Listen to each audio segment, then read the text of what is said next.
Hallelujah. God's leading uyakwemukela kule series lesikhuluma ngayo about the issue of the heart. Siyambonga kakhulu uNkulunkulu for giving us this platform and we give him the glory. Hallelujah. Sithi konke la kuhlosile la sibekele kona kule platform akuseve ipurpose yakhe. Hallelujah. Glory to Jesus. Amen. So sike sakhuluma ke about the issue of the heart lengifuna ukuthi ngichubeke ngayo, but namhlanje I want to speak to leaders ukuthi it is very important for a leader to have a heart that is pure. Hallelujah. Glory to Jesus. Maybe umuntu angabuza ukuthi why am I speaking to leaders?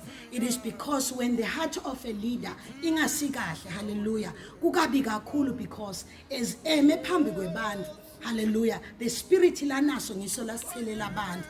So ngithi ke may God help us as leaders ukuthi uNkulunkulu atende inhlitiyo tethu tibe ngileti pure, atende inhlitiyo tethu tibe ngileti kahle, especially when we are doing ministry. Hallelujah. Glory to Jesus. May God grant us a heart to love his people. We cannot lead God's people if we don't love them. Hallelujah. I know skhathi lesinyenti the enemy ubese wenda ngazuthi singathanza lesibona ngazuthi ngibo labasinakako.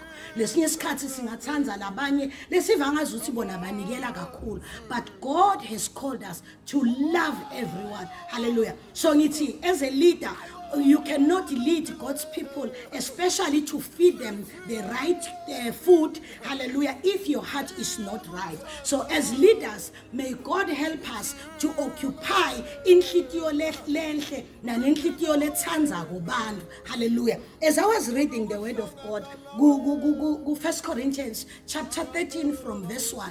LiBhayibheli libeka kahle kokuthi ungakwenda konke, unganda imisebenzi lemihle, ungenda imisebenzi lemkhulu. Hallelujah. But uma ude lithando, whatsoever you are doing, konke ukwendela lide. So ngithi ke, if a heart of a leader is pure, if a heart of a leader imiswe kahle, hallelujah, ngeke manipulate God's people. Hallelujah. I want to say bathandekayo, we have seen it, hallelujah, especially in the body of Christ. To some of the leaders, tinhlitiyo tabo letibese tiyakhweshela atibi kahle, sithola ba manipulate abantu baNkulunkulu. But I want to say bathandekayo, hallelujah, if our hearts are pure, we cannot manipulate God's people. Hallelujah. Glory to Jesus. But we will love them. Lokunye lengutholile ngiloko ukuthi if our hearts are pure, we will, whatsoever we do, ngeke sibe selfish noma sikwendele our own benefits. Hallelujah. But as we serve God,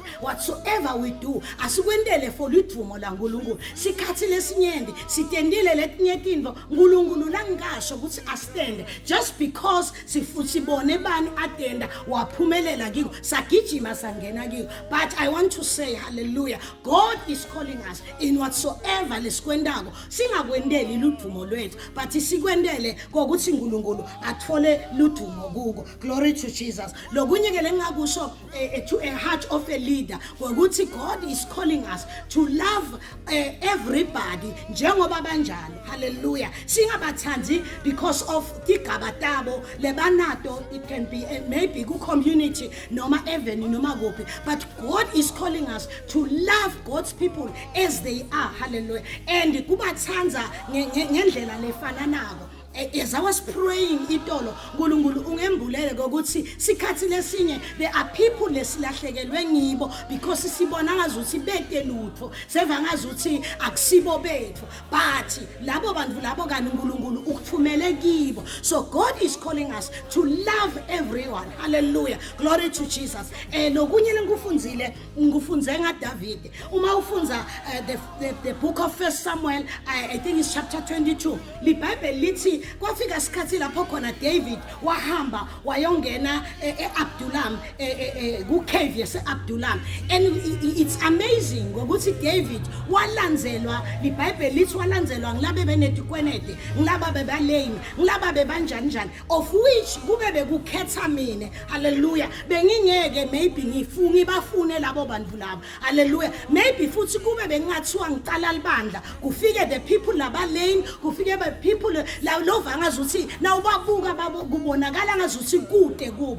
but hallelujah, glory to Jesus, kuthiwa those people bamlandzela David. And now uqhubeka ufunza, so ufunza kulamanye ama chapters, so uyathola ukuthi the very men labalandzela David laba bebaleng, hallelujah, ngibo kanye lesokukhulunywa ngabo kokuthiwa the mighty men of David. So uma sitawuphila nebantfu sibathanza njengoba banjalo, labanye babo uNkulunkulu ubalethe baleng, labanye babo ubalethe banedikwenede, labanye babo ubalethe ba discourage because ufuna batodla kuwe. But uma wena unemehlo ekubuka kumbuka ngemehlo enyama, you might miss kwenda kwaNkulunkulu lokukhona ngawe kulabo bantu. So ngithi ke as leaders, may God help us to love God's people, hallelujah, hayi ngoba sibabona banjani but sibathanze njengoba banjalo. So ngiyathanza kusho ukuthi the heart of a leader is very important ukuthi ibe aligned kahle in whatsoever lokwendako ukuze kutoba nemthelela lemihle.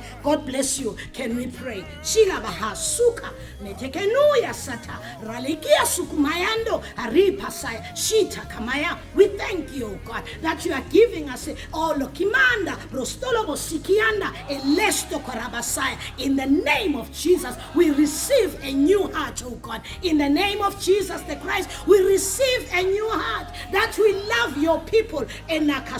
We bless your name in Jesus' name. Amen.